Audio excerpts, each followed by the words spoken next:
Hello there. Today we're going to talk about the draft budget which has been released for public consultation. The preparation of the budget is a large piece of work. It takes almost 6 months to complete. It is a very important document and provides resources that allow Council to implement its Council plan. The Council plan is prepared every 4 years in consultation with the community. It is the budget that allows us to transfer the community's aspirations into real works and services. The budget is a complex document and its preparation a complex process. It requires significant consideration by all councillors, and councillors have devoted many hours to studying the budget and debating the merits on the various programs that are contained therein. As a council, we balance the many competing demands from all parts of our community. We ensure, as best we can, with the limited resources available, that we maintain our community infrastructure and the community's assets. We provide funds for community events, the arts and cultural experiences. We provide funds for those services that support human life, our age and disability services, youth services, maternal and child health services and the like, many people-focused services. We also ensure our regulatory and administrative functions are funded. Our capital works program this year is a healthy one at over $12 million in the budgeted year. And we've kept our rate rise to below the rate cap at 1.47%. I'll now ask the Chief Executive Officer to provide a detailed account of the draft budget for 2021-22. I'm John McLindon, I'm the Council's Chief Executive Officer. It's my role to make sure that the Council plan is delivered, and that's done through our annual budget. Council provides a budget once a year where the resources necessary to implement all of the initiatives contained within the Council plan are funded. So this year I'll take you through the detail of our Council budget for 21-22. So the slides that you'll see being presented now give a bit of a budget overview.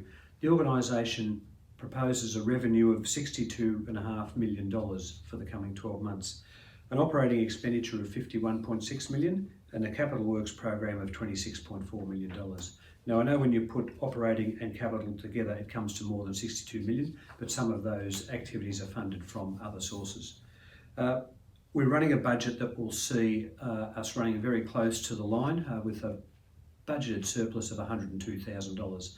And in a $60 million plus budget, a $102,000 surplus is really effectively a break-even budget. If I can talk about our financial position for a moment, it's quite healthy. We have net assets of $545 million and total assets of $561 million. We are a large infrastructure-rich organisation. Our current assets, those assets which we can turn into cash relatively quickly, amount to $27.3 million, and we have liabilities of $12.1 million. So we are in a very healthy position. The Auditor General puts together a number of ratios that are designed to measure the health of an organisation's sustainability. We've prepared 4-year financial forecasts and compared those with the results from the Victorian Auditor General, and they will be displayed on the table that you'll be seeing now. We've attained a low risk score in the vast majority of the assessments, and those with a medium risk are generally trending towards the low risk area. There is one high risk internal financing ratio for 21-22, and that's really attributed toward the increased housing supply that Council is funding in Swan Hill. And that's being financed from rates initially and then sold the following financial year. So Council's outlaying significant funds to construct a number of houses or housing lots, and then they will be sold in the financial year following, which will then generate the revenues to recoup the outlay that we've put. But those works are being funded from Council's own internal resources. So if we look at the table that's on your screen, you'll see that the majority of the table is in the green. So green obviously is a traffic light system, and green being good, very low risk or low risk. The orange is the medium risk, and you'll see over time as you move across the table from left to right that those risks are reducing with time. And the only high risk, as I mentioned, is the internal financing one for the budget year of 21-22, which is a short-term issue which will be rectified in the following financial year. In terms of our borrowings, Council has very low borrowings compared to the size of our organisation. The cost to service our borrowings, which includes both principal and interest repayments, is 2.2% of our rate revenue. We don't propose any future borrowings in the long-term financial plan, so not only in the budget year coming, but beyond that there are no plans for any further borrowings, and we expect that all borrowings will be repaid within the next 10 years. At the end of the financial year that this budget applies to, Council will have a total debt of $2.6 million, which again, against a $60 million plus per annum turnover organisation, it's a very low level of indebtedness. If I turn for a moment and look at where Council's revenues come from, you will see there a pie graph that shows our revenues of $62.4 million and the breakup. Almost half of our revenue comes from rates, from you, the ratepayer, and the rates that you pay. 7.3% of our revenues comes from user fees and charges. These are things such as fees to enter certain council facilities or where we have user fees and charges. We're very well supported by both federal and state governments, where we receive 36%, in fact over 36% of our revenues are in the form of grants, either as capital tied grants to specific projects or untied grants used for the general operations of the organisation. And then there's a miscellaneous area of 8% of our revenue, which is made up of a large number of small amounts. The Victorian State Government has implemented for a number of years now a rate cap on local government. It's called the Fair Go rate system, and the rate cap imposed by the government for 21-22 is an increase of 1.5%. This council proposes that the budget for 21-22 will see an average rate rise of 1.47%, so just under the cap. Now, council's rates have a number of differentials. We apply different rate levels to different classes of properties, and we are returning to the pre-COVID differentials in two sectors. So last year, council changed the commercial properties premium from 30% down to only a 12.5% premium over the general rate. This year, our budget proposes to take our commercial properties back up to the traditional 30% premium. Secondly, our dryland farming discount of 20% was increased to a 27.5% discount last year. This is proposed to return back to a 20% discount. And council is proposing another change in its differential rating, and that is the vacant residential land, which is increased to 320% of the general rate, and that's to encourage development. So the rules around that are for residential land in the townships of Swan Hill and Robinvale, if they have become available to be developed, so either rezoned or subdivided, then after a period of 3 years, if development hasn't occurred, then the 320%, so in excess of 3 times the general rate, will be applied to that land. Similarly, if that land is then sold to another party, the other party, the new owner, has 3 years to develop the land, after which time the 320% rate differential will apply. So that is a significant rates penalty to undeveloped land in urban areas, and it's a policy of council deliberately struck to encourage development and infill of vacant residential land in the municipality. The change to differentials in respect of the coronavirus was temporary. It was a 1-year plan of council that has now been implemented, and council is bringing its rates back in line with its traditional rating practices. And the other thing is that property prices in the residential sector have certainly increased disproportionately to all other sectors, and as the valuation has been returned, we've seen that borne out quite strongly. I'd like to spend a moment talking about our waste management services and the rates applied to those. There will be an increase of 2.4% in the garbage charge, and this is due to increasing costs in our garbage and recycling services. There are increasing costs in the EPA waste levy and also in the annual collection fees that we pay to our contractors. Council will be going out to contract later in this budget year, looking to renew our curbside collection contracts, and also the cost of landfill management continues to increase. So as you can see from the slide, a 120 litre bin service will be charged at $343 this year. That's an $8 increase. And the 240 litre bin will be charged at $520, and that's a $12 increase on last year. And of course, both of those services come with a 240 litre yellow lidded recycling bin as well. That is included in the cost. Many of you may know the council also provides a green waste service. It's a 240 litre green waste wheelie bin. That is charged at $95 per annum, and it's an elective service. Those who wish to avail themselves of it can in some of our towns. That charge of $95 hasn't increased for 3 years now, and Council intends to run that at a cost recovery only service.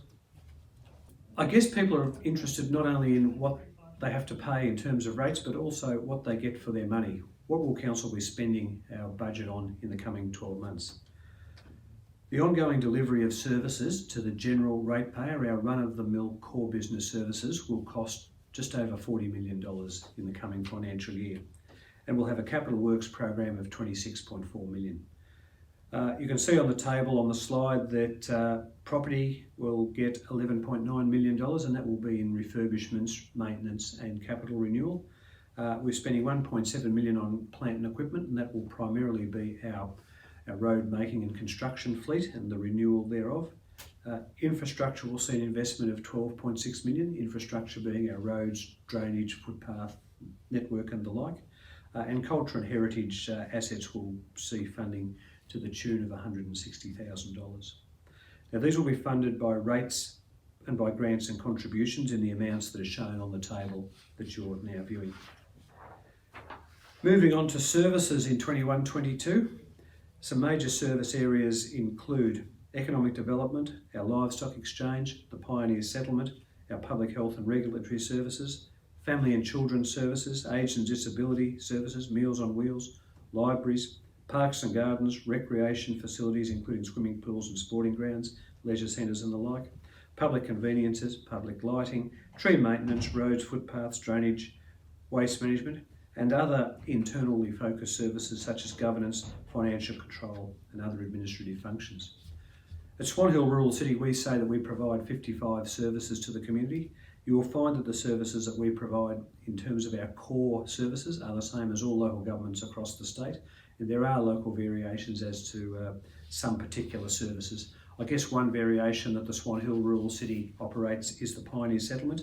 And whilst I won't say no other councils in Victoria operate a Pioneer Settlement, there are a small handful that operate similar facilities, such as Flagstaff Hill at Warrnambool, Sovereign Hill at Ballarat and the like. But most municipalities don't have services like that. Similarly, only a handful of country municipalities operate sale yards, but Swan Hill is one of those. And there are many services that some other municipalities offer their communities that we don't. And they are really driven by history and the demand of communities for the services that they're looking for from their local governments. Our capital works program, and in particular our general capital works program, here's a list of a couple of highlights out of our budget. We are proposing to construct and formally organise the car parking at the Lake Boga Catalina Museum. We'll be doing some foreshore works at Lake Boga. We'll continue our residential development at Tower Hill, which is important, increasingly important in fact in the current climate of housing shortage. We'll be increasing the housing supply in Robinvale by directly entering the construction market and building 8 houses in Robinvale. The budget proposes and plans for the construction of the Our Place building in Swan Hill, and also we've provided for car parking and footpath works along Monash Drive adjacent to the Pioneer Settlement. We'll be doing lighting and runway reconstruction works at the Swan Hill Aerodrome, and those works have commenced in the current financial year but will roll over into the new financial year. And Council has also provided monies along with some grant funding to ensure the construction of a soccer pavilion at the Kent Harrison Sporting Complex. We look at our roads and infrastructure area. Council's budget provides $5.8 million in roads and footpath projects. They include sealed road reconstruction, resealing of sealed roads and shoulder maintenance and construction, the maintenance and resheeting of our unsealed gravel road network, footpath repairs and renewal, and also a program of curb and channel replacement. And these are typically funded year on year. Some other funded projects include Vibrant Villages, which is a project that visits a number of our small communities and looks at doing town square or town entrance beautification and livability projects. We're looking to upgrade the irrigation pump and shed at the Robinvale Riverside Park. We're doing riverbank protection works at the Robinvale Caravan Park. We're of course providing for the annual purchase and renewal of our stock of library books in our libraries. We're buying gym equipment for the Swan Hill Leisure Centre. We've funded again our roadside weeds and pest management program. We're funding the Fairfax Festival, Harmony Day in Swan Hill, and the Empower Youth Initiative. And that is but a handful of the dozens, in fact hundreds of projects that the budget contains. If I can talk a little bit about the process from here, I hope what I've given so far is a snapshot of the highlights of our budget and the overall structure in terms of rating and what we're doing with the monies that we raise. I would encourage each of our community that have an interest in these matters to download a copy of the budget from Council's website, and I'll provide that on a slide shortly, the details of where to find that. But Monday the 24th of May, submissions close on the draft budget. So we are quite open to and would like to hear from community members who have something to say about the Council's budget. You need to get your submissions into Council by 4 p.m. on Monday the 24th of May if they are to be considered. There will be an unscheduled Council meeting on the 1st of June at 1 p.m. to receive and hear submissions, and that will be a meeting open to the public. If there are no submissions, then Council does have the freedom to proceed to adopt the budget at that meeting, and it may choose to do so. That will be a decision of Council. If, however, there are submissions, then on the 8th of June at 1 p.m, there will be a Council meeting to consider the submissions that Council heard and received a week earlier on the 1st of June. And then on the 15th of June at 2 p.m, at the scheduled Council meeting, formerly known as our ordinary Council meetings, Council will look to either amend or adopt the budget if it hasn't done so before, having taken on board submissions that have been received. Well, thank you for listening to all of that on the budget there. Now, to make any submissions or comments on the budget, please visit the Council's website and follow the links to the appropriate area there, or write to the CEO at PO Box 488, Swan Hill.